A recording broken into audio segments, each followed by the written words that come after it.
please. Fabulous. Hello, everyone, and welcome on behalf of the Organizing Committee of New York Arbitration Week.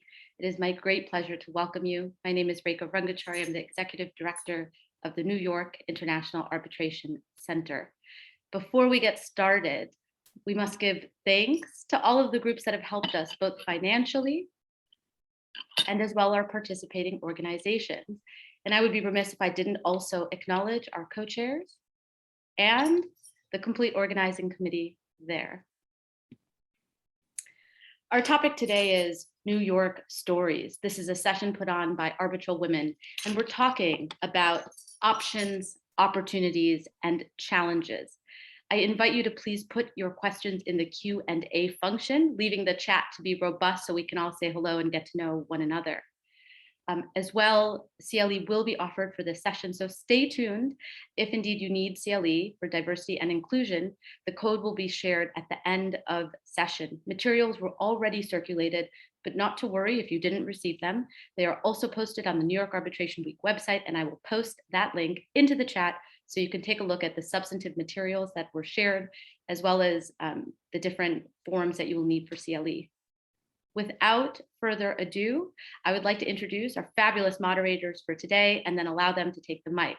Our two moderators who are both on the board of ArbitralWomen, Yasmin Lalou, a partner at Chaffetz Lindsay, and Louise Woods, a partner at Vincent and Elkins. And with that, ladies, the floor is yours. Fabulous.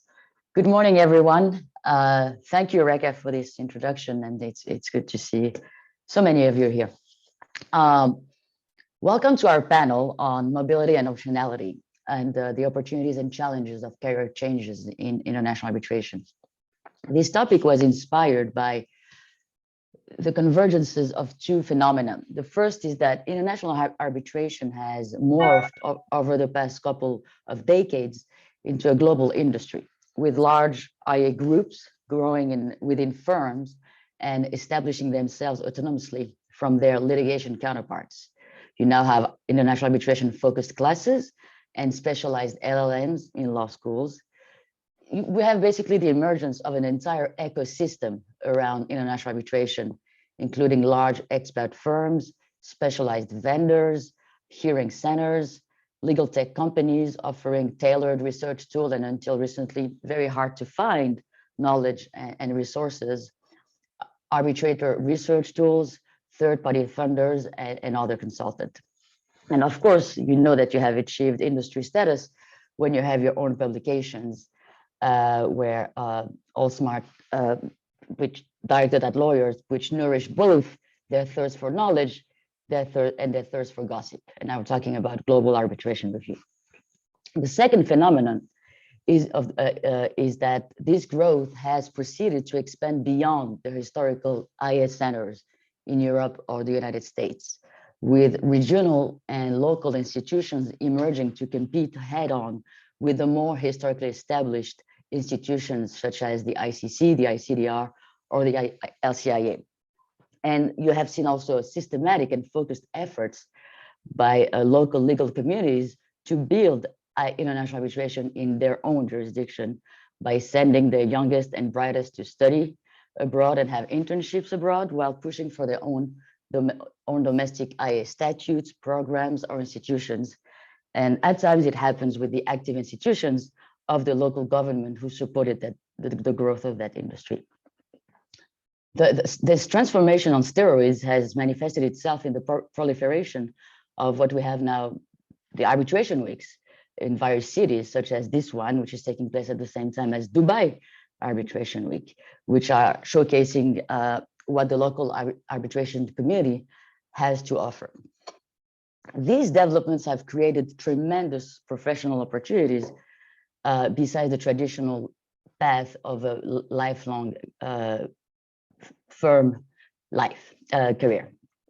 So we have therefore witnessed an increasing number of career changes within international arbitration, especially among women, with extremely knowledgeable and sophisticated actors now spreading on all corners of the industry. There's an increasing number of lawyers of all generations also opting for a career as independent arbitrators, as the international arbitration industry can now sustain the livelihood of many talented independent arbitrators. We will discuss that later today. And as one of the many counterintuitive phenomena of the pandemic, this fluidity has persisted and expanded despite the confinement and the closing of the borders, which would on paper seem anathema to the practice of international arbitration as we know it in the past. We have great speakers today, and we will introduce them later, who will share their views and experiences about the opportunities that New York has to offer and the role it has played in those changes. I will just a quick note about a speaker who is not joining us today, Rainbow Willard, who transitioned from a career as counsel in an arbitration practice in London, then in New York, to the US Department of Justice. She's not joining us today because she is in negotiations with a Caribbean country on judicial cooperation. And the Attorney General of that country has rescheduled their meeting to a time that directly conflicts with this panel. She bizarrely chose to attend that meeting, not our panel. But she asked us to give you this message. A pivot to government affords exciting opportunities like attending treaty consultation, but may also come with slightly less control over your schedule, which is probably unheard of in private practice. Okay, one last housekeeping matter before I pass the floor to my favorite co-moderator, Louise.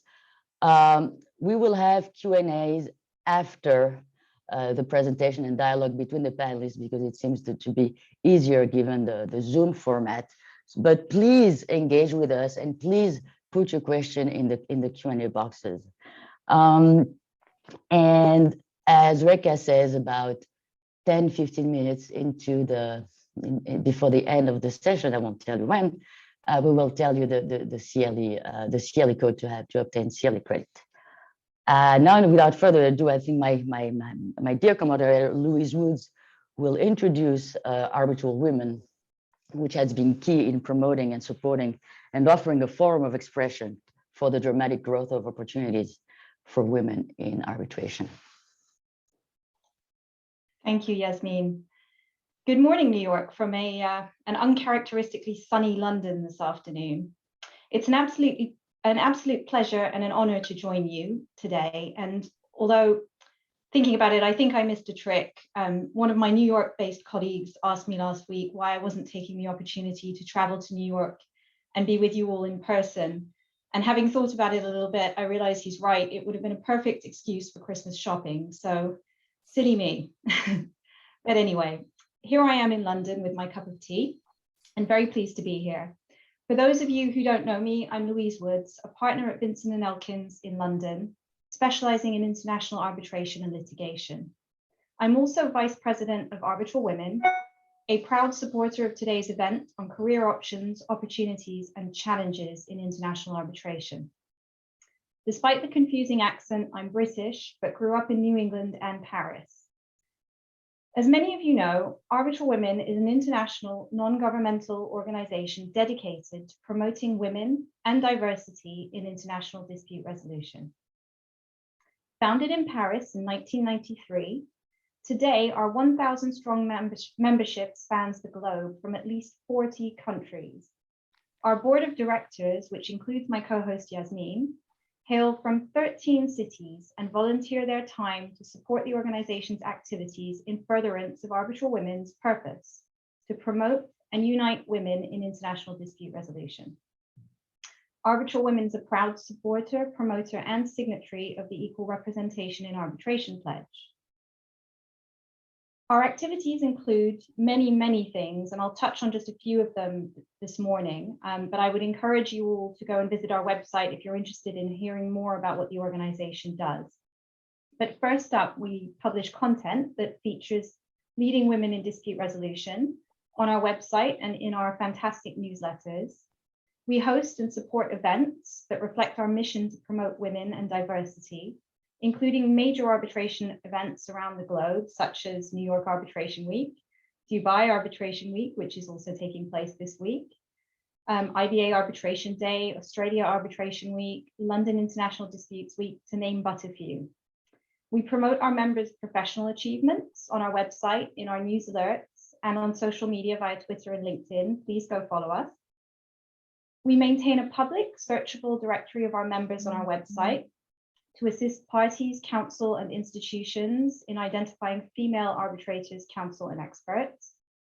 We offer a professional mentorship scheme, pairing mentees with more senior dispute resolution practitioners to offer support and guidance, and the benefit of their experience, of course.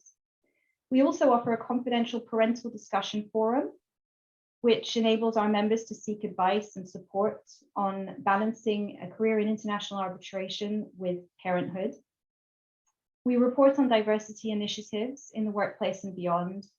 We cooperate with arbitral institutions and other like-minded initiatives and organizations such as REAL, The Pledge, and the Equity Project, to name but a few recent examples. And finally, we educate the international community about unconscious bias and ways to overcome it through our bespoke training program, the ArbitralWomen Diversity Toolkit. There's too much to cover in the space of a few short minutes. And as I said earlier, please visit our website, and we'd encourage you to join ArbitralWomen either through the individual or the corporate membership options. Now, I'm very much looking forward to hearing from all of our panelists this morning. Like them, I've not had a single track career. I've worked in government, in-house, and in private practice. And curiously, I started out as a finance lawyer before pivoting towards litigation after the 2008 financial crisis, and eventually making arbitration my home. As I was preparing for today and reflecting on the many challenges and opportunities that international arbitration presents, I was reminded of Robert Frost's The Road Not Taken, which you'll be pleased to hear I don't plan to recite in full, but I will just leave you with the famous last verse. Two roads diverged in a wood, and I took the one less traveled by, and that has made all the difference. With that, I'll hand over to Yasmin. Thank you very much for attending today's exciting event, and we hope to see you at another ArbitralWomen event very soon. Thank you. Thank you, Louise, for this great presentation of our great organization and for these beautiful words. If you want to follow us on Twitter or on LinkedIn, board member Amanda Lee posted in the chat box links to follow us. And a shout out to Amanda, who braved the borders and is in New York to attend New York Arbitration Week. So thank you, Amanda, and thank you, President Biden, for letting her in. Now, the panel. We are going to start with the first topic, which is going to be sort of an explanation for the market structural changes, and the discussion will be led by my good friend Friedrich Rosenfeld. Friedrich is a partner at Hannefeld, an arbitration boutique with offices in Hamburg and Paris. He's also a global adjunct professor at NYU's Paris campus, a visiting professor at the International Hellenic University in Thessaloniki, and lecturer at Bucerius Law School in Hamburg. Broader, fuller bios are on the programs, on the full program on the website of the arbitration week. But I'll give the floor to you, Friedrich, and I will listen very closely to what you say, and we will be looking closely at the time too. Thank you very much, Yasmin and Louise. It is a tremendous privilege and pleasure to be part of this very distinguished panel. Now, the question on structural changes of the arbitration market that you raise can be answered from various perspectives and angles. Let me focus on three factors that, in my view, have had an impact on the way how we practice arbitration today. First and foremost, arbitration is a service industry that adapts to the changing demands of its users. What do I mean by this? Well, as you all know, the users of arbitration are mainly companies that want to resolve business disputes, and the needs and demands of these companies have changed over time. Our economies have become more global and highly integrated. Consider how the recent shortage of microchips has affected the lives of us consumers in virtually all parts in recent times. That's just a simple example of how much we depend on global supply chains. We've seen what Joseph Schumpeter would call a process of creative destruction, a mutation of economies in which old industries have been destroyed and new ones emerged. Take the example of the energy sector, where old polluting systems are increasingly being replaced by clean, renewable energies. This trend, this emergence of new industries, has brought about new challenges for the resolution of disputes.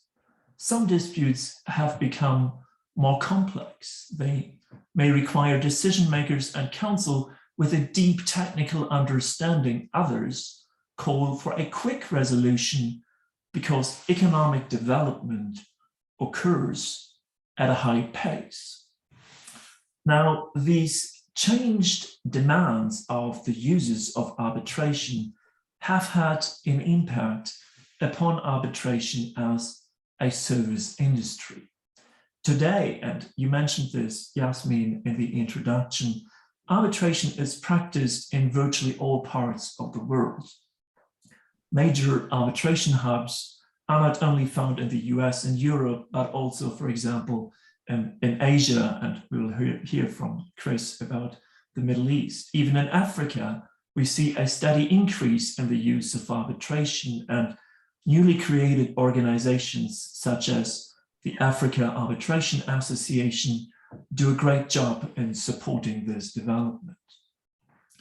The industries in which arbitration is practiced have expanded, and the degree of specialization among practitioners is increasing. You will often find arbitration counsel who have a focus in arbitration and construction or M&A investment and other areas. And as much as the business community has become more diverse, naturally, the arbitration community must also become more diverse across gender, geographic origin, race, age, and many other differences. So that's what I mean when I say that arbitration is a service industry that adapts to the changing demands of its users. A second factor that has fundamentally changed arbitration is technology. Technology can make arbitration greener. We print less and we travel less because we've discovered that we can work on multiple screens and conduct hearings virtually. According to an estimate of the Campaign for Greener Arbitration, this can save up to 20,000 trees in a medium-sized case. While I have not recalculated this figure, I firmly believe that technology has the potential to make arbitration greener. Technology also helps to make arbitration more transparent. There are databases using artificial intelligence to trace who sits with whom, thereby allowing us to get a better picture of conflicts of interest, and access to international case law is easier to obtain than in the past. Some arbitral institutions have even taken initiatives to publish sanitized versions of awards and procedure orders and their databases. Technology does not only make arbitrations greener and more transparent, it also has the potential to make proceedings smoother, because we can more easily exchange large volumes of documents through file sharing platforms and search for documents in e-discoveries. And last but not least, technology affects the way how we connect with our clients, with our teams, and the larger arbitration community. This new virtual reality allows us to recruit international talent, to work across offices effectively, and to reach clients and peers at geographically distant places. So much about my second point, that technology changes the landscape in which we practice our professions. My third point is that regulatory competition has resulted in a more refined framework for arbitration. Today, 168 states have signed the New York Convention on Recognition and Enforcement. As such, this treaty ranks among the most successful treaties in international law in general. While there is competition from the Hague Judgments Convention and the Singapore Convention on Mediation, those treaties are still far from having reached the New York Convention's level of ratification. Domestic arbitration laws have also become more arbitration friendly in many parts of the world. Legislation based on the ancestral model law has been implemented in more than 100 jurisdictions, at times complemented and accompanied by reforms so as to adapt to the changed needs of the business community. I only mentioned recent initiatives in Singapore to offer a more favorable framework on third-party funding. This hierarchical regulation by hard norms created by states is complemented by what we could label horizontal regulation through private actors. Arbitral institutions regularly revise their rules and virtually compete against each other in offering a more efficient framework for arbitration that honors the needs of their users and that puts an emphasis on speed and cost efficiency. Beyond this, what has been called epistemic community of arbitration practitioners has created a large panoply of guidelines, rules, notes, recommendations, and of course, the pledges. It almost appears that the trend towards deregulation and liberalization when it comes to hard norms created by states has triggered an inverse trend towards increased private regulation. And this private regulation can be quite effective. It exhibits different degrees of normativity. It expresses value preferences, and it guides the stakeholders in arbitration proceedings. Overall, this regulatory competition has resulted in a quite refined arbitration framework, even though we of course need to constantly recalibrate it and have challenges ahead of us. So to put a long story short, there are at least 3 factors that account for structural changes of the arbitration industry. They include first, changing demands of the users, second, technology, which has altered the way we practice our profession, and third, regulatory competition, which has resulted in a refined arbitration framework. And on this note, I stop and look forward to comments by the other panelists. Lauren, would you like to weigh in on what Friedrich just told us? Yes, I would. Friedrich, I agree with you 100%. I've seen this in my own practice. I've done international mediations and international cases completely online. And at first I was really skeptical, not so much for the arbitrations, but for the mediations, which can be a very personal thing where the person sitting right next to you. But I have found that when I was thinking back on a recent case that I did, I remember the people as being in a room with me when in fact they were online. So it becomes second nature to you now. And so I think everything I've done in the last 2 years, with one exception, has been online. And technology is key. And there's the issue of translators, which can be tricky, but I find that the parties are already ramped up and sophisticated to do these cases online. And, having the exhibit on the screen instead of fumbling through a notebook, it's fantastic. Thank you, Lorraine, and I look forward to meeting your avatar on Meta. Louise. Thanks, Yasmin. So next up for our next topic, we're going to turn to Dana Mcgrath. Now, Dana Mcgrath is the current president of ArbitralWomen, a member of the Arbitration Pledge Global Steering Committee, co-chair of the recently launched USA subcommittee of the Arbitration Pledge. She's a full-time independent arbitrator based in New York after 2 decades of experience as an international arbitration practitioner and 2 years in-house at a third-party litigation and arbitration finance company. And Dana's going to talk to us this morning about creating and identifying career change opportunities and how to do so after COVID in particular. And in the time I've known Dana, which is probably, I'm going to show our age now, maybe 6 or 8 years perhaps, Dana has been counsel and then partner at Sidley. She was an investment manager at Omni Bridgeway and is now a full-time independent arbitrator and has a fantastically busy practice and still finds time for these amazing ArbitralWomen events. So I congratulate her for that. But in short, who better to talk to us about identifying career change opportunities than Dana? So I will say nothing more and hand over to her. Thank you, Dana.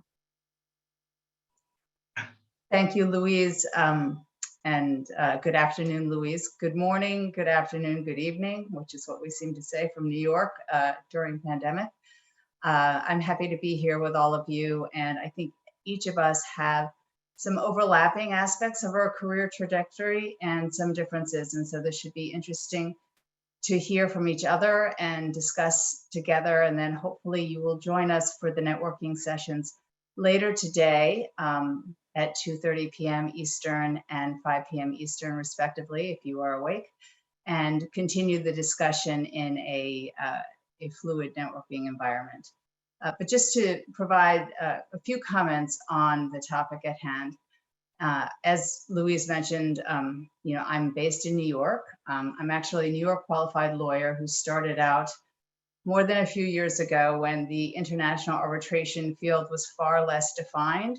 The career track was far less defined, and many who are now specialized in international arbitration started as litigators or focused on international litigation, although we come from all different sets.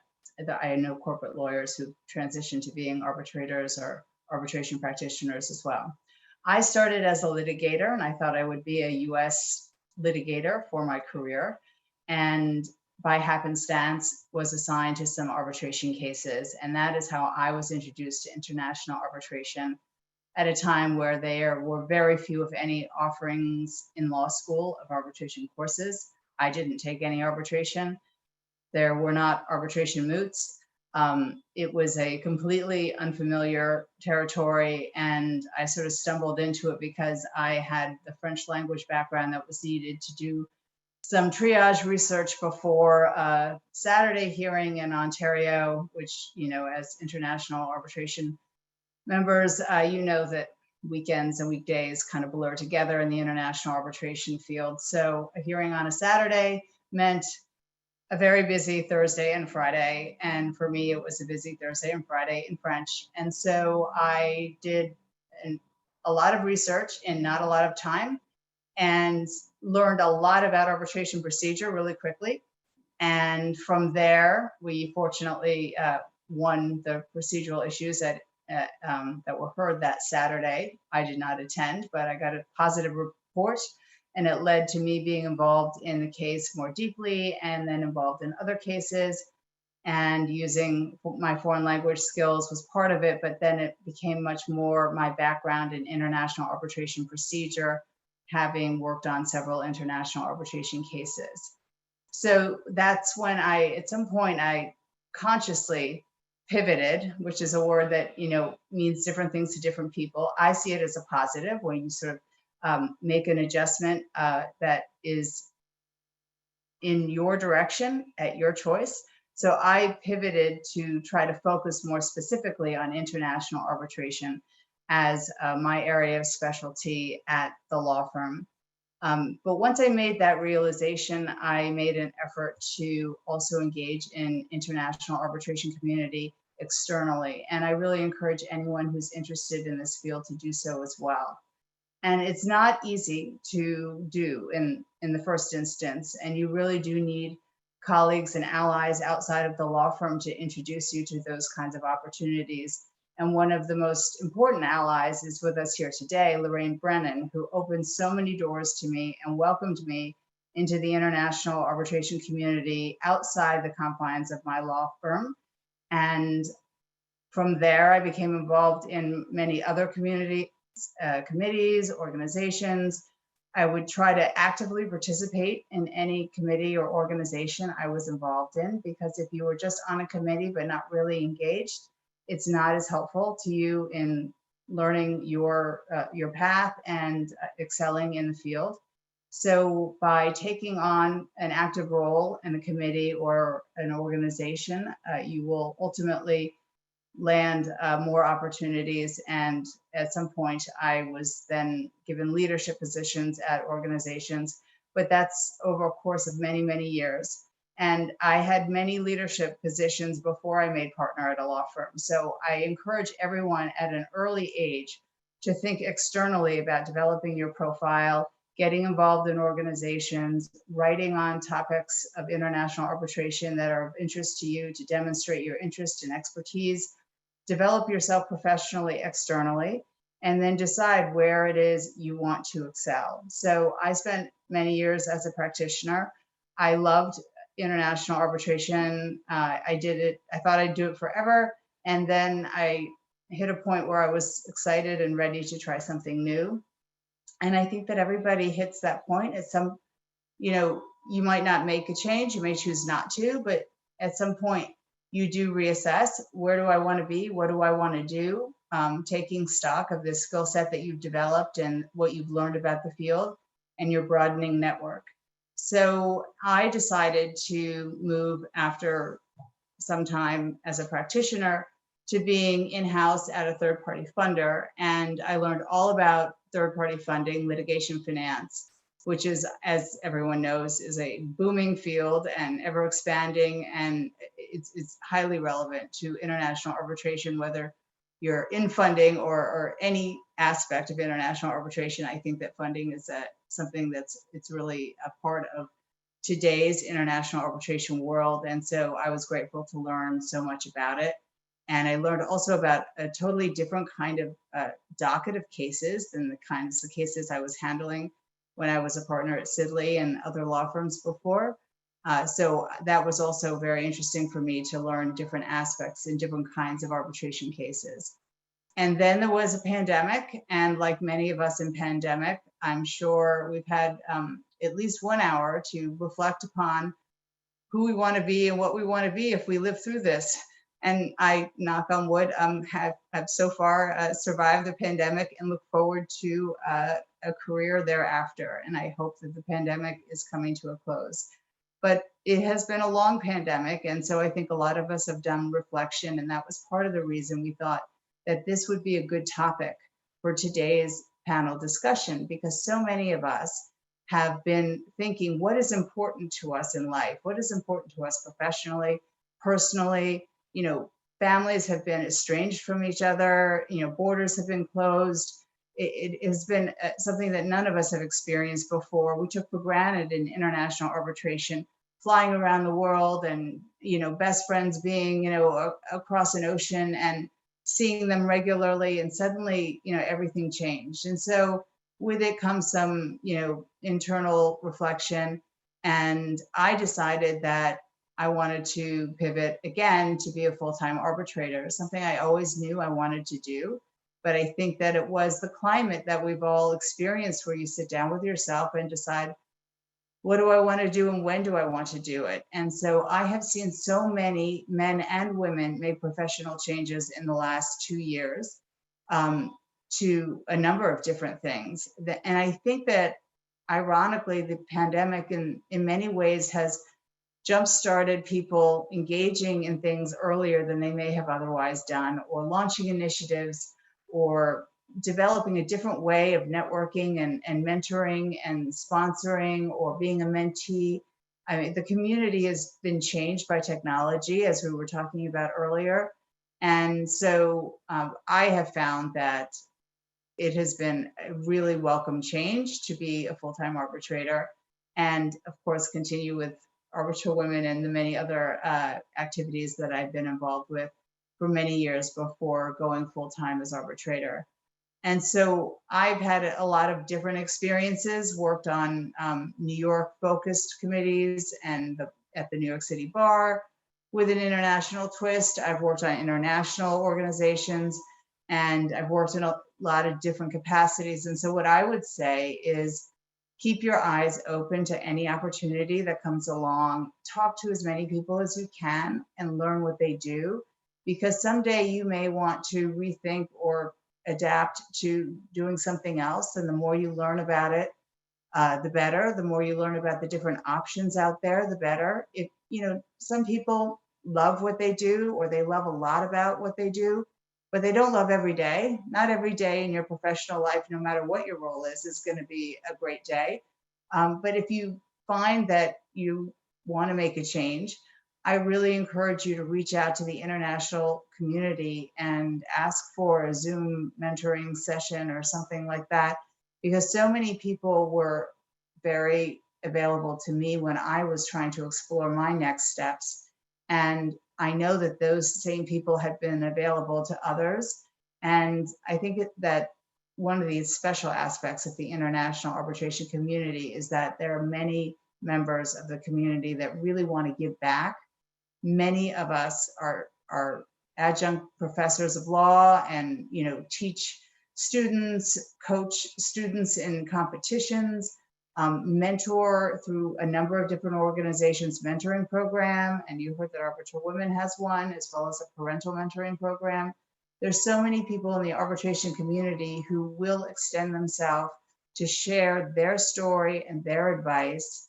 And I hope that this dialogue amongst us is just sort of the tip of the iceberg of learning that there's a whole reservoir of knowledge, expertise, and support out there for you to find the right path for you at the right time. I think my 10 minutes is up, but I'm happy to weigh in on other things too. Thank you, Dana. That was really fascinating. And I was just going to ask Christian if you had anything you wanted to add to Dana's discussion. I guess it's very hard to add anything to this illustrious career that Dana has so far lived through. Perhaps one thing I would stress that you have said before and going through it, the coaching that you have done, for example. This is one of the things where you really can give back to the community, and that cannot be regarded high enough. So another thing that is really making its worth. But you mentioned one word that I probably would like to pick up. You mentioned reassess, and I think that's very important when you go through a career, that at some point you just simply take a pause. If you have a business plan, great, you should have one, and reassess, take stock, as you said, Dana, and essentially recalibrate. If you see that you're going the right direction, great, good for you. You probably made all the right choices, you ticked all the right boxes. But if you feel like you're getting off track, or you're just treading water, or your career is stalled, or something else is happening in your life, also personally, that is not really helping you, then that is a good moment to really then, as you said, reach out also to mentorship programs and other things, or talk to friends and see what is off and understand, and then really take also the liberty of trying to fix it.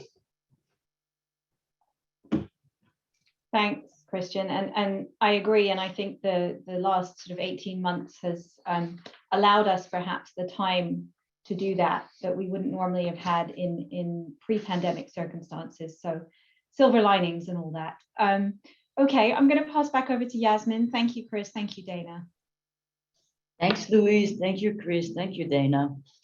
I think that the transition from COVID is very interesting, because it has become non-taboo to put balance ahead of life pressure. And we have seen very talented, very indebted young professionals opting for other paths despite making less money.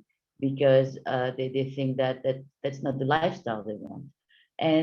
But this is new. And we wanted to hear from Lorraine Brennan about the evolution over time of new career options. Lorraine Brennan has spent her early career as a federal law clerk in the Southern District of New York and a litigator in New York City. She has worked at 3 arbitral institutions, including JAMS, where she's an arbitrator and mediator. Lorraine is an adjunct professor at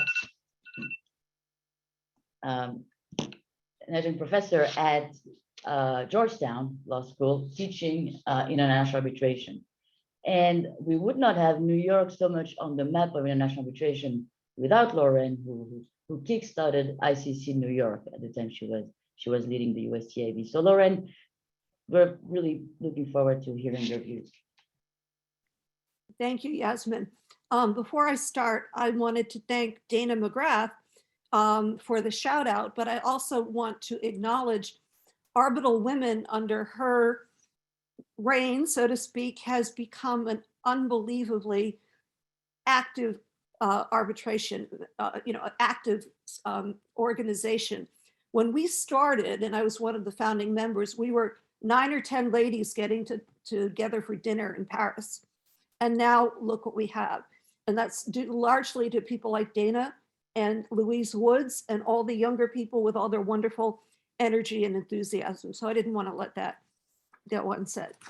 All right, I'd like to reiterate the younger reference. I'm forever young. Well,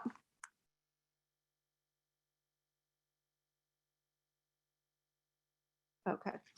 All right, so I've done a few bullet points. I'm going to talk not specifically to the young people, but I'm going to talk about how my career evolved because, when I was a little girl, first of all, my father worked at the same company for his whole career, and that was the norm pretty much.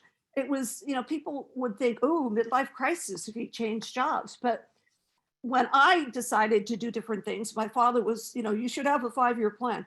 I never had a 5-year plan. I had a goal. My goal was I want to do international work. And I stuck to that. And the irony is I'm exactly where I wanted to be 20 years ago. So let me share a little of how I got there, and I'm happy to answer questions. The first bullet point I wrote is finding your career path to thine own self be true. What do I mean by that? I took a mid-career break, again, giving my father a chest pain, but I went back to school in my 30s.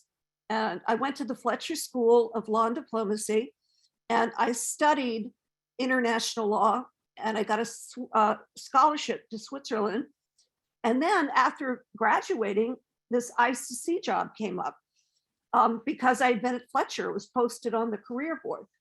Now, at first, I was a little skeptical because I was used to making a lot of money at big firms, and going to a nonprofit, it was an adjustment. But the 9 years I spent at the ICC, traveling around the world, talking to people about arbitration, that's really, I can't even put a price tag on what that was worth. I mean, I literally was so lucky to have that job and to work with Robert Greener and Anne-Marie Whitesell, who were just 2 amazing people in the field. Now, what do I mean by to thine own self be true? One of the reasons I decided to leave practicing litigation, I'd leave the law firm at the end of the night, and I really didn't feel that good about myself. Yes, we won a $60 million judgment against Peru. I just honestly felt something was missing, excuse me. And so I set out to find out what that was. At the Fletcher School, I said, I'm going to focus on human rights. That's something I could be passionate about, do good for people. And I got to Fletcher and had a great human rights professor. However, I soon learned that my personality is not suited for that field at all. Whenever I see injustice, I speak up and loudly. And you need a very different personality in the human rights field because it takes a long time to implement changes. So my heart was in the right place. It wasn't really a field that I thought I could pursue. If I went to foreign countries, I'd either be, eliminated or disappeared because I just can't sit back and watch injustice, particularly to women and little children. I just can't do it. So my second bullet point is know your strengths and weaknesses. Not everyone can be a tax lawyer. What do I mean by that? Certain people are good at certain things. And you need to, I never knew as a kid or through college that I could be a professor. My father kept saying, because we have professors in the family, you should do that. And I'm like, no, I don't think so. And actually being an adjunct professor has been one of the most rewarding experiences of my life. And if any of my students are on the call today, thank you. You make it worth doing. It's a trek. I go to Georgetown once a week and teach my class, but I try to give back to the students by really helping them in a way that some of the full-time professors cannot, by providing contacts, names, mentoring, etc. So even though it's not a financially rewarding proposition, I think it's been one of the most rewarding things I've ever done in my life. So that turns out my father was right all along on that one. Look for opportunities. They are everywhere. When I first got the notice about the ICC job, it was actually USCIB, which is the National Committee in New York. And the position was split into IP and arbitration. As soon as I arrived at USCIB, I realized not only did arbitration need a full-time person, we needed a deputy, and then we needed more. And that was how I was enabled to convince my boss to help me get a deputy, to help me get more people to work. And I literally traveled the globe. I've been in every Canadian province. I've been through Latin America. I've been through Asia, of course, Europe, where I've lived 2 times. But that was really important to, I had a vision as to how to do things. And I had 2 very supportive people helping me implement that vision. And so, I took an opportunity that at first sight seemed, I don't want to say beneath me. I mean, the pay was beneath me, but I did talk to my father about it. And he said, well, do you think you can make it into something bigger and better? I said, I know that I can. And every year, and I always said this when my boss was on the line, the United States was the biggest single user of ICC arbitration. So not that I had anything to do with that, but I tried to make that connection just so he would know I was doing my job. The other thing is you need to get out there and talk to people. One of the most important things in this field is networking. Not everybody likes networking. I've been told I'm good at it, but honestly, I don't enjoy it. I'm a bookworm. I'd rather be at home with my book.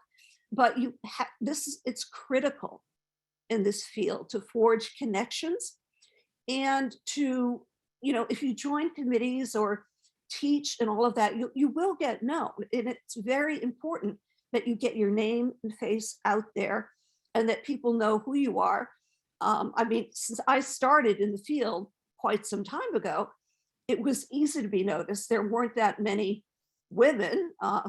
Sometimes I was the only woman, and I would speak up. I'd call the organizer and I'd say, I'm not going to participate in your event unless there are more women. So I guess I got a reputation for being difficult, but I was willing to accept that because the results were everybody organizing a panel tried harder to put more women on panels. And that's why 11 years ago, I was also a former president of ArbitralWomen. So anyway, on to my next bullet point. Find a role model whose career you admire. Now, I'm all about supporting women, but as it turns out, my two role models in life, this life, were men. One was William Jackson at Millbank Tweed. His dad was the Supreme Court Justice, and his first job was assistant prosecutor at Nuremberg. So very, very accomplished man. And he went out of his way to work with women because he had 5 daughters. And he saw that the other partners, would stack the cases with men. And he really had such an impact on my life. And he brought me my first international arbitration, which was an American construction company against the government of Israel. And you better believe everything in that case was litigated through the arbitration to death, starting with the scope of the clause all the way down to the point of the award. It was a 2-year class, basically, in international arbitration, for which I will always be grateful. After that, that's all I wanted to do. I really didn't want to litigate anymore, but the cases weren't flying in, they weren't really as common as they are now. So I would always go up to the partners who were doing the work and say, I'd really like to work with you. And I have to say, to echo what Dana said, speaking French, I majored in French literature, has been such an asset in my career that I can't even explain. It gives you a certain panache with people that are not American. It gives you an entree into a world where, people treat you as more international because you speak their language. So while I don't think at this age I'm going to go out and learn Mandarin, I could have done it at Cornell, but I wanted to have a fun senior year, so I didn't. But, that was another thing that helped my bona fides in the field. And then how am I doing on time, Yasmin? Okay. All right. And the last thing I wanted to mention, my second role model, I don't think I'll mind if I mention his name, Rusty Park, Professor Park at BU. I looked around in the international community and I thought, who has a great life? Who do I want to emulate? Rusty was a professor at BU. He was an arbitrator and he was of counsel at a law firm. And I thought that's exactly the right balance that I want to achieve. And now today, some 20 years later, 25 years later, I'm teaching, I'm arbitrating, I'm mediating. I'm not at a law firm anymore, but that's actually good because the conflicts can kill you when you're at a law firm. So, I probably had 8 jobs since I graduated from law school, but every one of them led to something else. And I just always kept my eye on the ball of international. So that's what I'd like to add. Thank you for this great presentation, Lauren, and sharing your experience. Your story about the U.S. company and the government of Israel is also an important lesson for young arbitrators studying in their career. They end up with fairly complex cases doing it on their own. It's complex either by the subject matter or because the users are not habitual users. And so they also have to do a whole class to themselves and to the parties to how to manage international arbitration. So it is something to keep in mind when you're appointed as a young arbitrator and thinking creatively of finding resources to think through certain problems. Friedrich, I'd like to hear your input on what Lauren just shared with us. Lauren, I very much appreciated how you illustrated the evolution of career options by telling us about your own very personal career. And one of the recurring themes in your presentation, a theme that was also brought up by Chris and Dana, is that we need to rethink and dare to change, even at the risk of failure. And I think that's a very important insight. And I can add on this from my own experience, though I can't do this with the nice words of Shakespeare that you used, Lauren. When I was at law school, very much like Dana, I have never taken a class on arbitration, nor read a book on arbitration, or participated in any arbitration moot court. And the very idea of working in private practice was not very appealing to me. So to paraphrase your words, I was rather afraid of becoming a tax lawyer and never strived for that. I was too, don't worry. So I started my career at the United Nations, working for war crimes tribunals, at first as a trainee in Africa and The Hague, and later on I got a job in Cambodia. But at some point I realized that my career plan as I had devised it would not work out the way I had thought about it. And so I reassessed the situation and transferred into private practice, where I discovered a field I had never really focused on in my entire career.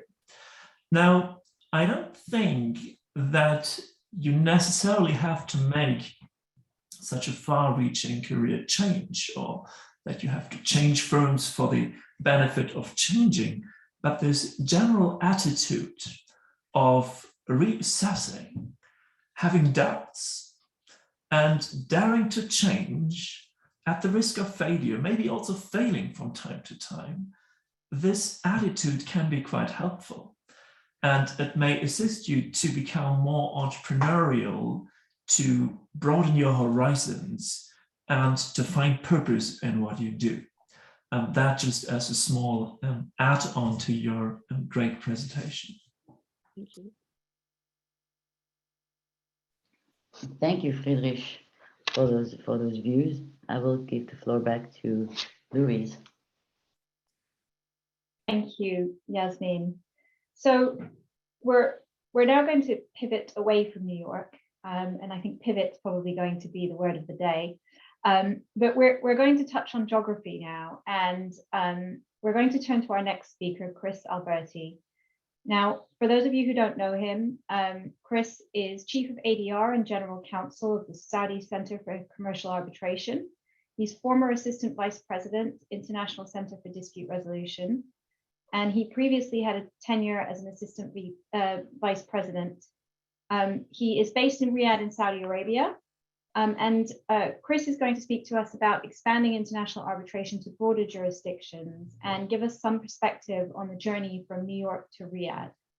Chris, over to you. Thank you very much, Louise. And again, pleasure to be with you today. And yeah, I actually greet you from Dubai today, from Dubai Arbitration Week, where I otherwise live. So this is what COVID does to a lot of people. Almost places you in different places you wouldn't thought you're going to end up eventually. But here I am. Had the privilege and pleasure to go through a couple of stations in my life. I had started back then as a lawyer in Germany, being German-Italian. And at some point, I came across something called the Wismut, and as many on this panel here today have also already said, it is, as Lorraine mentioned, a very rewarding experience. It really helps you build skills in a sandbox environment. That's quite frankly priceless, because you don't get to do this anywhere else. The job, you don't have a second chance sometimes. So you build an amazing network, and next thing you know, you want to do arbitration. And you really put your mindset to that. And next thing you know, there is something called the ICDR in New York. You want to work for them. So that is how that happened for me at the beginning, how to go from A to B to make the first jump in my life. And that was from essentially from Germany to New York. But also before I go there, other things that I felt were very successful and helped you navigate and direct your career in the direction you wanted to go is to really take advantage of so-called mentorship programs, but also, as Lorraine said, like to really talk to people that you look up to and see how they have done it, or what advice they may have for you, some sounding board where you can run some really crazy ideas and see what they tell you to do or not to do, to define your mid and long-term goals. So again, I cannot stress enough to have a business plan is not only absolutely vital, because if you don't have it, you just don't know when you run in the wrong direction. So I think it's very important. And many people ask, shall I do more education now? Shall I take the first job that I find? My take on that is always education is priceless. Granted, not every element should be taken. You have something called return on investment, which is also important. And that really also drove my thinking about where do I go next. Now, talking about career opportunities abroad, is it a gold mine or is it a stepping stone? I think it's fair to say these days that the professional job market is truly global. You can go with short-term assignments. You can go with long-term relocations. That's what I did twice. International commuting, I did that too. Not a good idea. And then because of COVID, we now have learned what virtual mobility is. And as Friedrich mentioned, technology has really changed the business here quite a bit.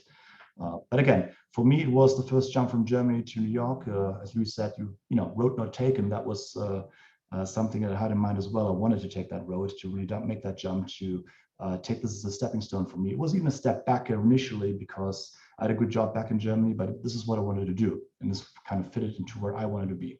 So my first big step was really to go from one place to back to New York, and essentially really learn the trade, the nuts and bolts of international arbitration. And I had the good fortune to do so under the wings of an amazing boss, which of course very helps. Dana had said, if you have fun, then that's something, if you love it, then it's something that really helps, and actually it's not work than it is more. Had the privilege of also working a lot with students, which really formed the way also I think about giving back, and also role as adjunct professor at NYU. So all those things I took with me in New York. This is why I'm always happy to be back with New Yorkers on a call today. So that was my first big jump, but again, opportunities need to be taken when they come. I had another interesting jump in my life, my career, from New York now to something very unusual, perhaps in a sense, to go to Riyadh/Dubai. And I cannot tell you how different back then in 2019, New Yorkers from Dubai. You just don't see people running around in the subway with metal in their face and a poodle that is pink colored. You just don't have that in Riyadh. So it was a very big cultural jump for me and for my family as well. And but in hindsight, it was very worth it. We never look back. It was an amazing experience. It is an amazing experience. It certainly propels your career. It progresses your career forward, and this is why usually people do it. You develop something that I think is absolutely essential. I think Lorraine has touched on that as well. You develop a cultural intelligence when you travel a lot. So knowing cultural similarities, differences, helps you really interact with and negotiate with people in a much more elevated way. And you don't even know that you're actually doing it. You pick up a lot of soft skills, or you fine-tune old ones, if you will. And soft skills are really, personal attributes that enable you really to interact in a more efficient way with people. And I think about adaptability, resilience, self-confidence.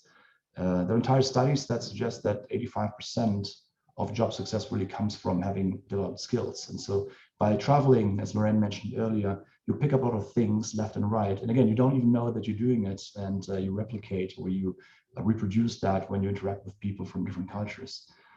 Along those roads, you take up a lot of life experience, I guess.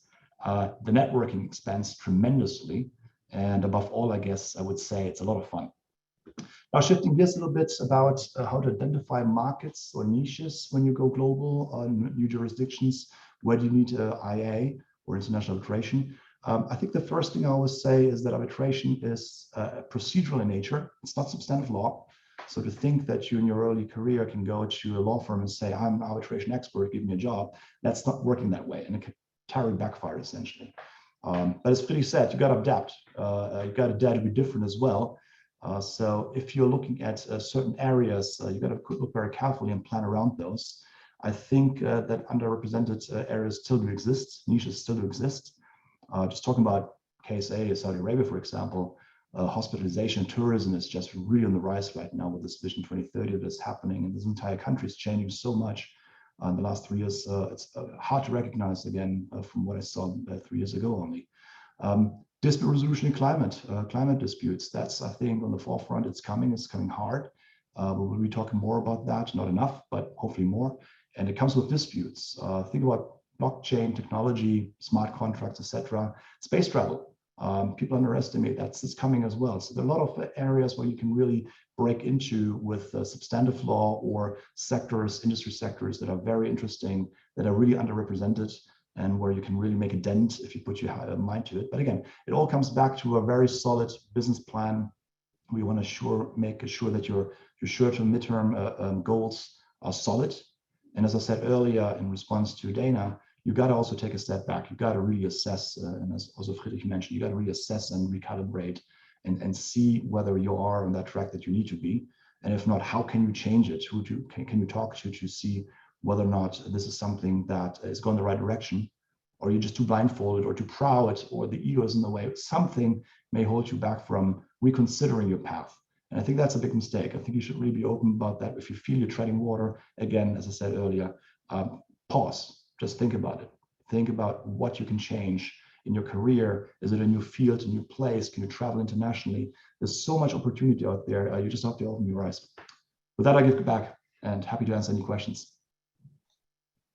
Thank you so much, Chris. It's very interesting what you say about the sort of cultural sensitivities and sort of knowing those cultural differences and putting them to good use. And I think it's probably no coincidence that so many arbitration practitioners have a culturally or geographically diverse background or career history. So it obviously sort of plays to our strengths, and you know, it's one of the reasons why I think arbitration is perhaps at the forefront of some of these diversity initiatives in law that we hear about. Yasmin, did you have anything you wanted to say about Christian's remarks? Very briefly, the Wismut is also a great place to build resistance to the Gruner white line. You have to mention that whenever you advertise that organization. I think what is interesting about what Chris said is also sort of the regionalization of international arbitration. And when I started my career, the centers of arbitration, for example, New York, were the magnet for the brightest. And they would go there and try to stay there or go to another leading arbitration jurisdiction. Whereas now, people go back home and build their own arbitration ecosystem, sometimes with the help of more experienced people. And it is absolutely fascinating to see sort of the end of a brain drain, where the really smart minds go back to their home states and choose to build local legal communities. That's really all that I have. Do you want to switch to Q&As maybe, Louise? Yeah, I think that's a great idea. And I can see there are some questions that have come in from our audience. So I suppose I'll start with perhaps the first one, if you let me, and I'm happy to hear from any of our panelists or indeed from you, Yasmin. And this is a question more focused on diversity than perhaps any of our panelists' sort of presentations have been specifically, although of course diversity has been weaved throughout.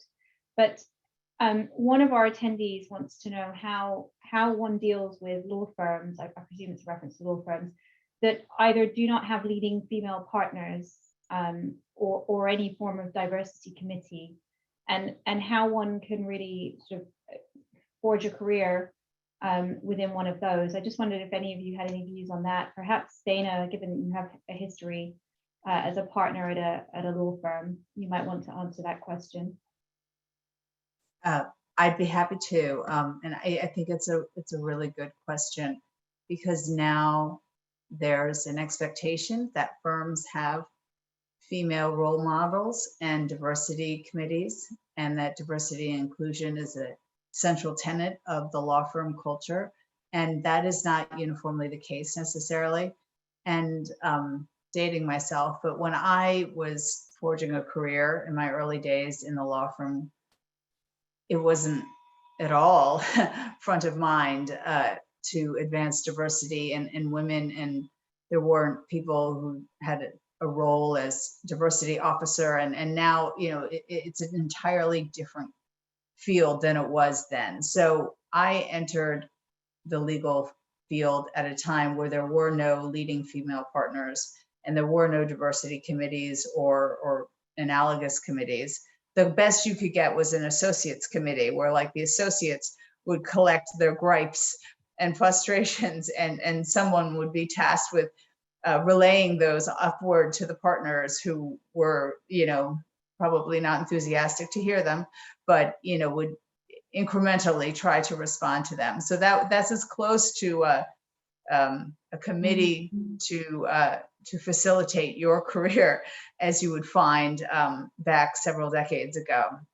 But I think that's also why I emphasize so much the importance of building your external network, because if you don't have a role model within the law firm or within your company, you may find one outside of your company.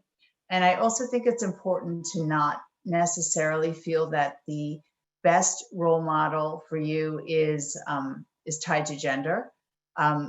Many of the role models for me, given the lack of women in the field at the time I entered, were in fact men, and were very happy to support me as a woman and other women.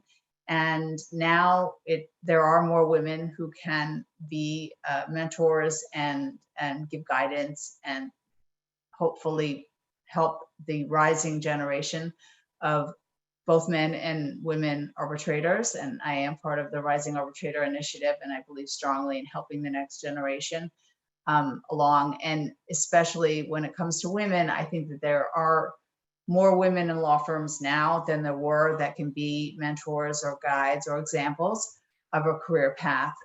But if there are not at your firm, or if you don't connect with the ones who are at your law firm, the world of international arbitration is expansive, and get involved in organizations and committees and connect with other people in the field who you might find a better fit as a role model or a mentor, or quite frankly, a stranger with whom you can candidly have a conversation about what you're looking for. And it has no ramifications to you because it's outside your law firm, it's outside your immediate world, and you can learn a lot from people who you don't know. And surprisingly, people are available to have those sort of off the record, candid conversations with people because we've all been there. We've all wanted to ask someone a question that we were a bit nervous to ask. And it takes a lot of courage and quite frankly, time to develop the confidence and courage to ask the questions that are harder to ask. And you'd be surprised how willing there are people out there to answer those questions. And that answer is just one answer. It's not the answer. If you ask the same question to 5 different women or to 5 different leading arbitration practitioners, you may get 5 different answers, and one of them may be the right one for you. So I really encourage a broad sweep to your network and to develop your network. Thank you, Dana. And I think this is where mentorship programs like the one that ArbitralWomen runs for its members really come into their own, because it's an opportunity to connect with more senior practitioners and ask those difficult questions in a safe space and get the benefit of their guidance and advice. I'm going to come over, open the floor to the other panelists in a second to see if they have anything they want to add, but I just wanted to pick up on one other question that's come in the meantime that sort of, I think, overlaps with this, and that's a question around the opportunities that might be available to younger arbitration practitioners who are not able to travel. And I think I would just add to what you've said, Dana, that it is therefore all the more important to take the opportunity to make these connections while we're in this remote working environment and everybody is used to Zoom, and it's an opportunity to be seized to make connections, you know, across the ocean that you wouldn't otherwise have made had you attended, you know, only in-person arbitration conferences in your city. But Friedrich, Lorraine, Chris, would any of you like to add anything to Dana's comments? I would like to add just something brief. When I got to the first big law firm that I worked at, there was one woman partner in litigation. When I left several years later, there was one woman partner in litigation. Now I got a call from a friend, and she's not, you know, recommending me to be a chair in a case where the woman insisted that she wanted a woman as the chair. And I see that happening more and more, where, you know, companies have a policy on diversity, and they're going to the law firms and they're saying, we're not going to hire you. And if we look at your staff and it's 80% men that are partners, or there are no women partners, we're not going to give you the work. So it's not just that firms need to continue to diversify, but the clients demand it. So that's good. A good thing. Yeah, maybe just to add a few words on this topic. I'm also very often asked by students how they can promote their careers at an early stage when they start their career. And I think there's really a large panoply of different options for young practitioners in particular. Networking has been mentioned a couple of times. There are various associations that are available for young practitioners. Essentially, all the arbitral institutions, ICC, LCIA, and many others, Singapore Arbitration Center, have young organizations where you have a community of like-minded young practitioners who like to exchange views, and where you might also have an opportunity to maybe give a first presentation on a certain topic, or to enhance your knowledge about arbitration. I saw a question from someone based in India in the chat. In India, you have the Mumbai Arbitration Center. They also have a young organization. So I recommend that you reach out to this organization, or, for example, to the Singapore International Arbitration Center. They do quite a lot of business with Indian companies, and they also have a young organization. There are mentorship programs. ArbitralWomen was mentioned. There are others, such as Young ICA, for which you might apply, or you can simply reach out to people and try to meet them for a lunch. In Germany, I'm not sure whether it already exists in other parts of the world.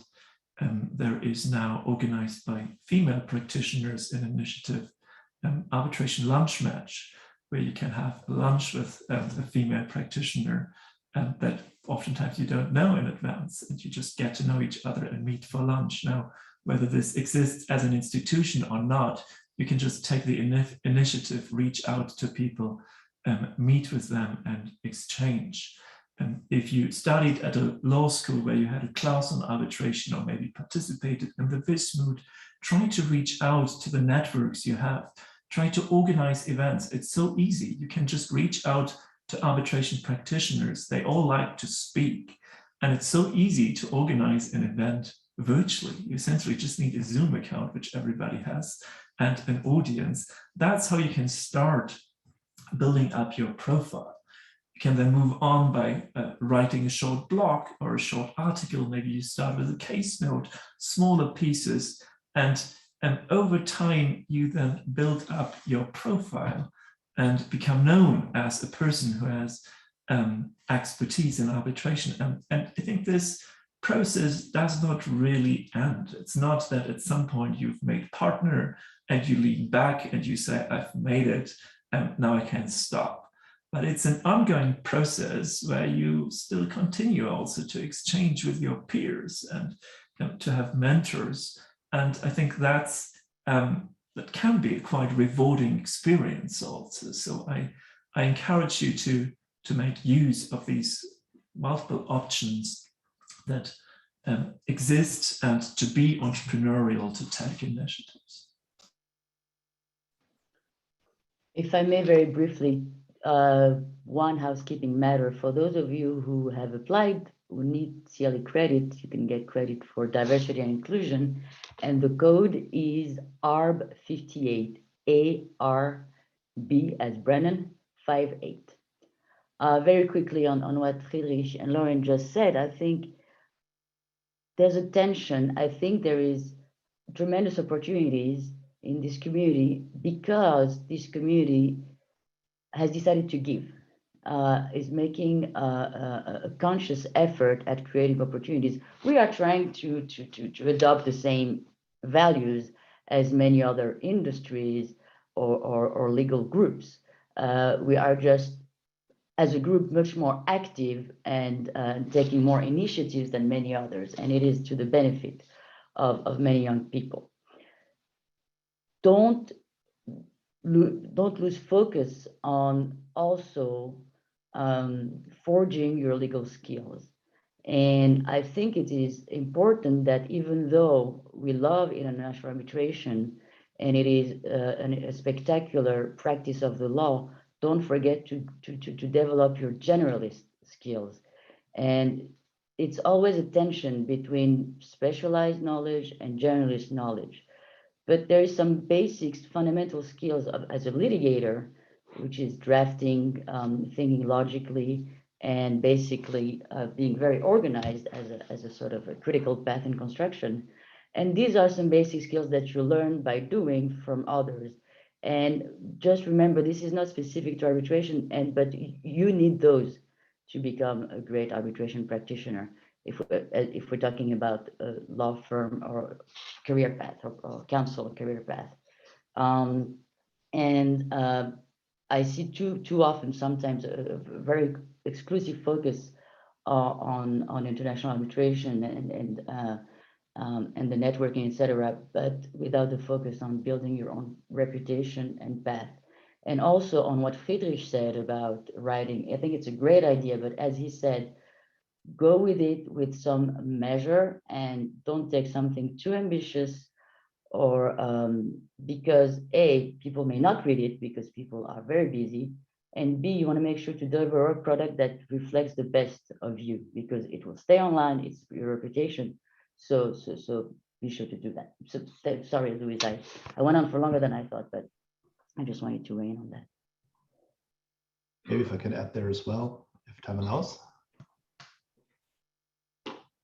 I guess that's a yes, I'll take it. And I agree with what you said. I also think personally that success is really something that starts in your head. I hear very often from particularly younger professionals, granted, money is of course a barrier, it's a hurdle that you can or cannot take. But beyond that, it's really something that you sometimes hear, oh, I'm scared, I don't know if I should do this or not. So those who take risks, who really say, I will do it and I can do it, and then just go for it, that is something that happens in your head and starts in your head. I think it's very important to understand that if you put your mind to it, you actually can accomplish miracles. I'm looking back at my team just by way of example. I'm sitting ironically on heading an all-female team in the middle of Saudi Arabia, which is probably not that what you would have expected. But I look at those resumes of the ladies that are on my team. My resume didn't look like that when I started at the same age. So they're really go-getters, all of them, highly motivated, devoted to advancing their careers, and it shows. And that's why they get hired. Very simple. Sometimes it's very simple. You have to start to think about it, that you can do it, and good things will happen to you.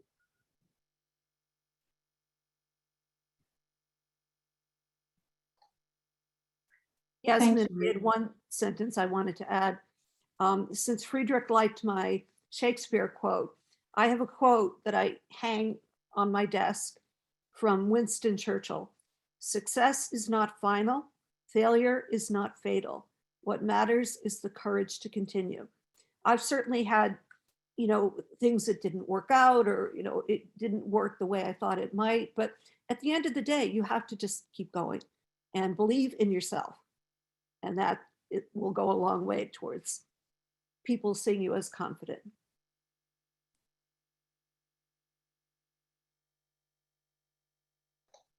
Thank you, Lorraine. Yasmin, I think we probably have time for one more question.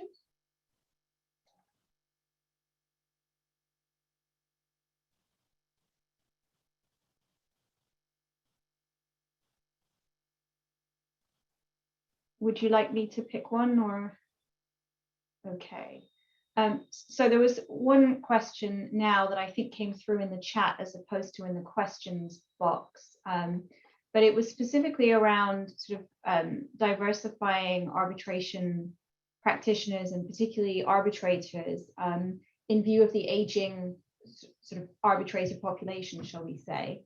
And so one of our attendees was asking about what more can be done to assist in the diversification of arbitration practitioners. And obviously we're all aware of the efforts that ArbitralWomen are making towards diversifying the pool of arbitrators that's out there. But I just wonder if any of you, and perhaps we could hear from Chris or Friedrich on this, have you got any tips as to how the international arbitration community as a whole can better diversify the pool of arbitration practitioners, for fear of sort of ending up with as the questioner put it, an aging arbitrator population? I think that's a very difficult issue, and probably most of us have have gone through this phase, and maybe are still in it, where we are too young or considered too young to receive our first appointments. I think arbitral institutions do a great job in fostering or in promoting young arbitrators. I received my first appointments through arbitral institutions. I think another good way to get into it is to start working as a secretary secretary to the arbitral tribunal for an established arbitrator, because that's how you learn how to write terms of reference, how to draft procedural orders, how to draft arbitral awards, and then you start to get on the radar of arbitral institutions. So in our firm, for example, I have an associate who started about a year ago, and she worked as a secretary to one of my colleagues, and just half a year later, she received an appointment from that institution administering the case, because the institution had seen that she was doing a great job. And once you get your first arbitrator appointment, it's then more easy to get the second one, and that's how you can build up your track record. But I think all of us need to change our mentality and to appreciate that young colleagues may be very suitable arbitrators. And in fact, very often they're even more committed than the elderly ones, because they really want to show that they are very good. And I think that's something also we as counsel should keep in mind. I think that's a really great point. And certainly one of the things that I always have in mind is advocacy opportunities and ensuring that younger arbitration practitioners get those opportunities. And it's quite a difficult task because, as we all know, final hearings are fewer. Certainly for me, I think they're fewer and further between than they were perhaps 5-10 years ago. And so I think trying to make sure that you allow your younger associates to take on some of the advocacy at the final hearing, which often involves having a conversation with the client and sort of ensuring that you instill faith in the client's faith in the associate to do a good job, is really important. And I think we all need to be doing more of that. I certainly try and do it, and I'm sure some of you have done as well. But has anyone else got anything they could add to that? I like to add that diversity is not just about male-female. There are so many other people of color or other groups, the disabled, that are often forgotten when we talk diversity. I'm on the new, it was NAFTA committee, now it's USMCA, and I'm the co-chair of the diversity committee. And it's unbelievable all the categories that they came up with to, like, Indigenous people. How many times have you been on a panel with a Native American or a Native Canadian? So diversity extends far beyond just the male-female dynamic.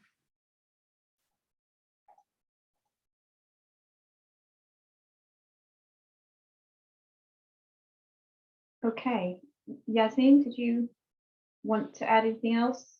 I'm just conscious of the time. I just had a question for Lorraine, as a teacher in the US. Where do your students go after they graduate, when they go interested in international arbitration? My students are primarily international students to begin with, and they either find a job in the United States at a law firm. There are a lot of law firms that like the language ability and the subject matter knowledge of, some of my students are well into their late 20s and 30s, so they're not all 22 years old. And I just got one of my students an interview with the ICC as there's a position open in New York. So I try to get them to think outside the box. You don't have to go to a law firm.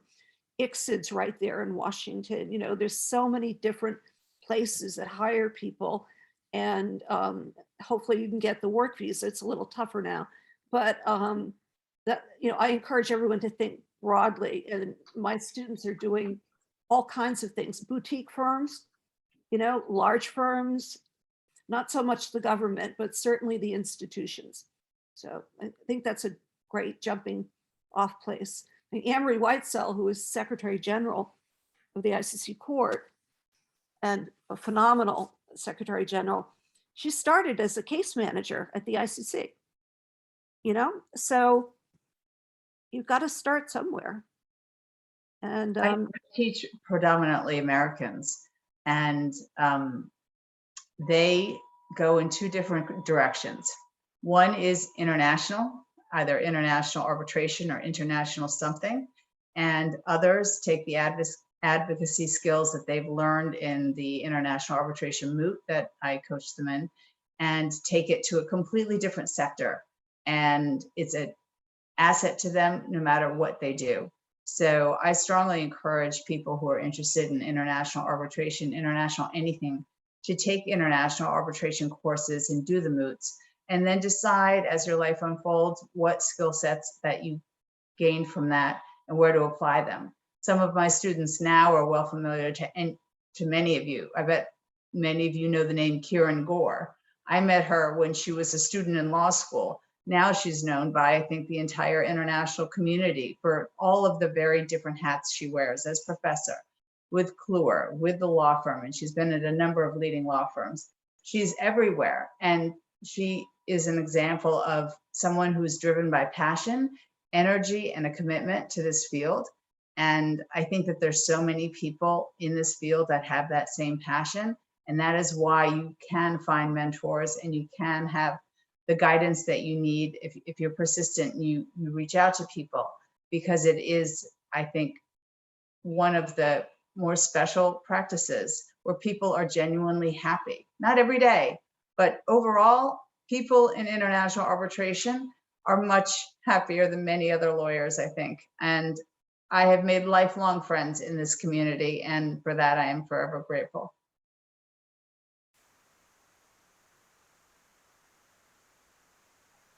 Thank you, Dana.